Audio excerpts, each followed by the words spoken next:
Hey, welcome in. Well, we got another in our series looking at Victor Davis Hanson's articles, because he writes a lot of articles, a lot more than he does video interviews.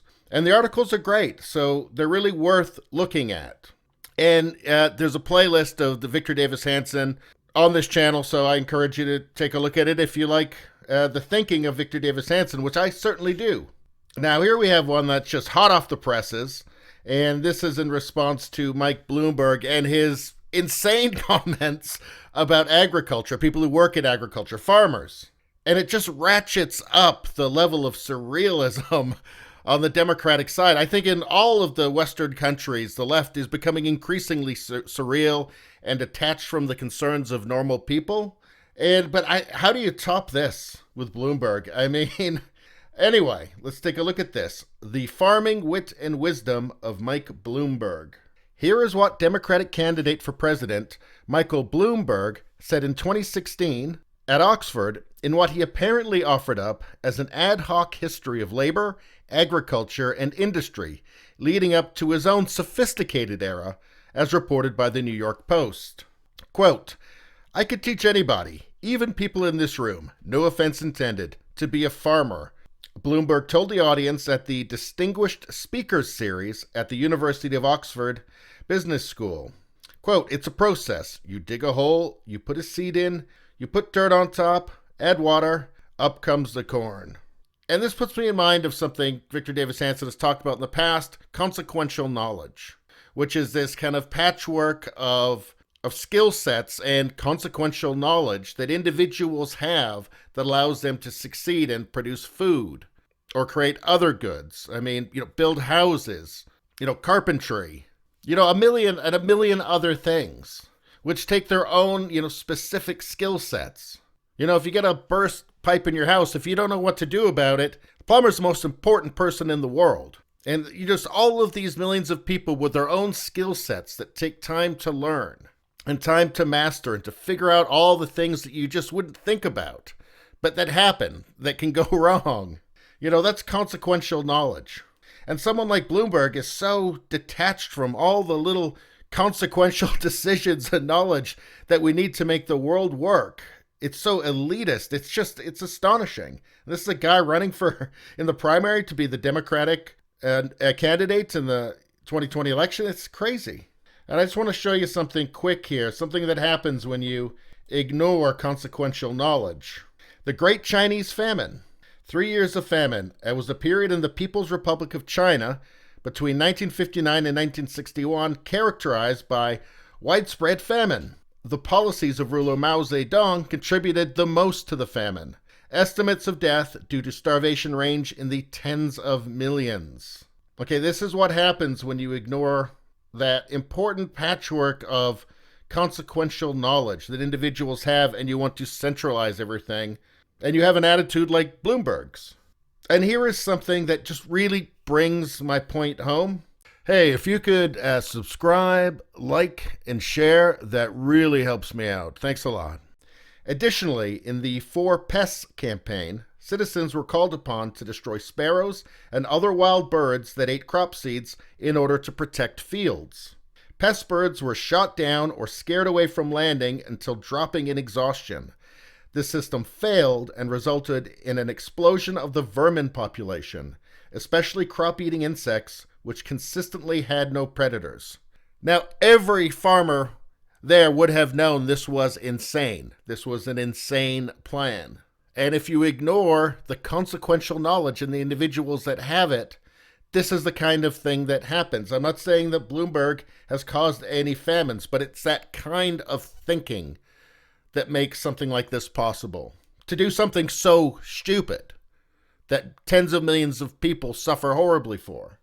So anyway, now that we've settled that, all right, he then pointed out the difference between the economy then and today's information economy. He's talking about like an agrarian economy there. Quote, "It's built around replacing people with technology, and the skill sets you have to learn are how to think and analyze, and that is a whole degree level different. You have to have a different skill set. You have to have a lot more gray matter, so you have to be smarter. You have to be smarter to be a programmer or to write listicles all day." I mean, again, I find this I find it surreal. Now, obviously, Trump and his rivals in the Democratic Party jumped all over him for obvious reasons. And here is what Bloomberg's campaign staff offered the public in Bloomberg's defense. Quote, "The Trump team is tweeting out a video that cuts off the first part of Mike's sentence where he said, 'If you think about the agrarian society that lasted 3,000 years, we could teach processes.' Mike wasn't talking about today's farmers at all." And I just have to say, I don't know, those quotes, I don't get that he's not talking about today's farmers at all. It seemed pretty clear he was, especially in context with talking about tech, about jobs in tech. It's pretty clear he was actually talking about now. And it's pretty transparent here where they're trying to distract from that, or they're trying to mislead you from that. But anyway, let's continue on with Victor here. And he says, "Where to start with such a mess? As is his wont, what Bloomberg now says he once wished to say, what came out of his mouth, and what he post facto claims he meant are, as we've seen with his commentaries on race, women, and redlining, are three quite different things."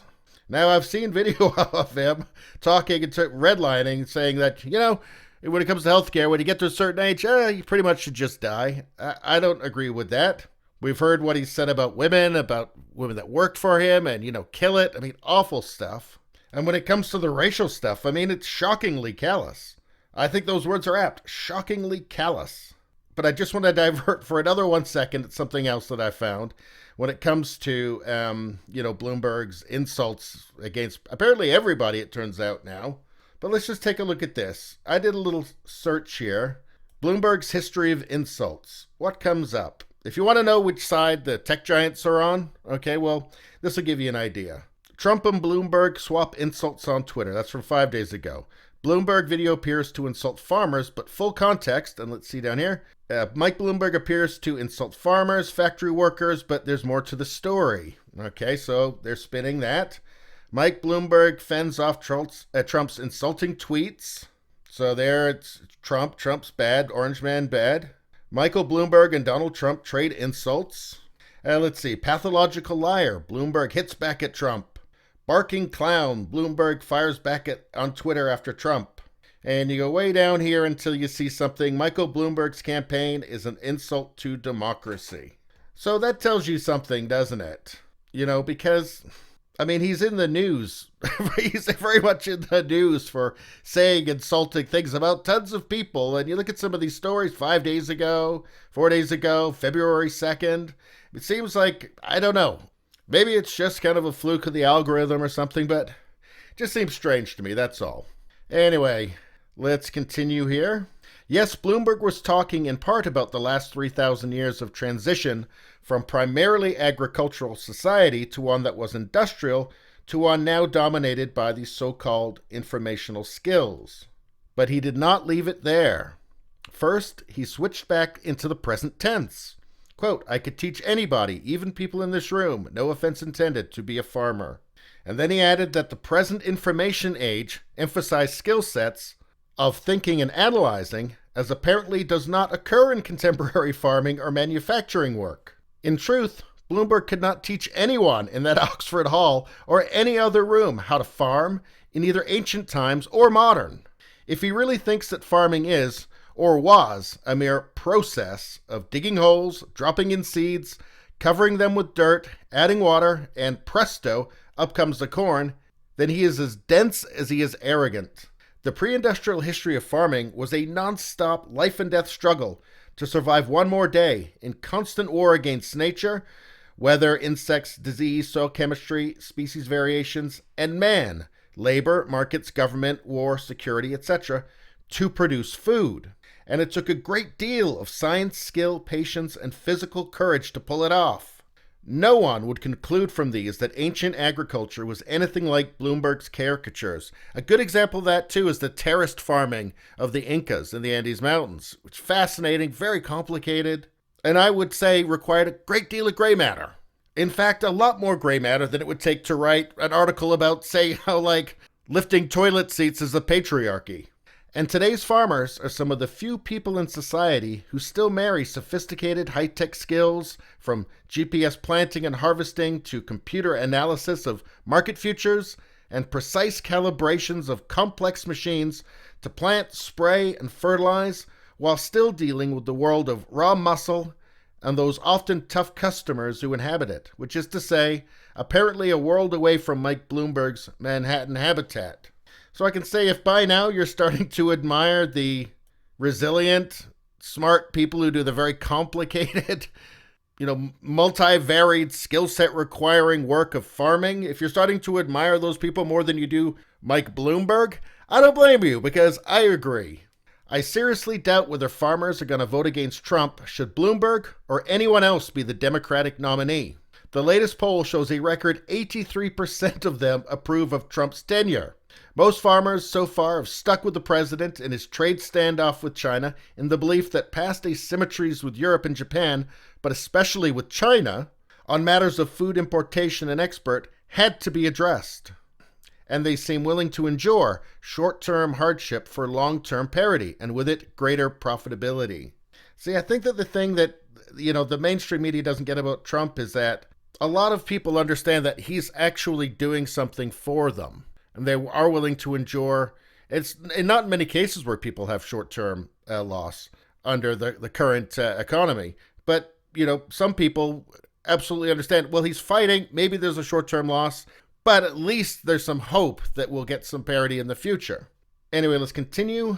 Most concede that Bloomberg would not steal anyone from Trump's base, and likely not from the working classes of either party. And we can see why. And we're almost at the end here. Bloomberg has only been a candidate for a few days, and already he seems in the past to have insulted as a group professional women, minority youth, poor would-be homeowners, and unthinking farmers and factory workers. And if you don't believe Victor Davis Hanson, how about the Washington Post? Mike Bloomberg for years has battled women's allegations of profane sexist comments, okay? Although, if you do a search for, Bloomberg's history of insults again, this is what we get here, which is a darn shame. And let's finish this off. All that is in addition to the general paradox of a party that rails about racism, toxic masculinity, and white privilege with anti-rich overtones, looking now at a rich, white, male multi-billionaire to buy an election and thus save the party from itself. And that comes back around to the start where I said I just find it surreal. And, I don't like Bernie Sanders or anybody like Bernie Sanders, but you can't blame his supporters for feeling like the fix is in. Because with Bloomberg, saying he's going to put $2 billion of his own money into the race, well, what else is anybody to conclude but the fix is in? Of course the fix is in. It's obvious. So anyway, that's this video, and I think we all agree that Michael Bloomberg does not know what he's talking about, and he's just shockingly detached from the reality of how the actual world works, and how you have millions of people with their own specific little territories of skill and knowledge and, consequential knowledge. And that's really what makes the world work. That's really what makes successful countries like the USA or Canada or Great Britain. That's really what makes them work. Not people like Bloomberg.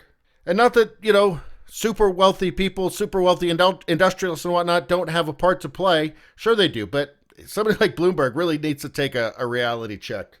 Anyway, that's all I got. Please subscribe. The algorithm doesn't want to show you this kind of content. It just wants to show you, things like Bloomberg. So if you want to see more, you got to subscribe. If you don't have time to watch all my videos, you can listen to the podcast, Radio Baloney, The Richie Baloney Show. It's on Google Podcasts and Apple Podcasts and iTunes and CastBox and Spotify and Spreaker and Podchaser and Podcast Addict, all over the place. Radio Baloney. Check it out. Thank you very much. We'll see you next time.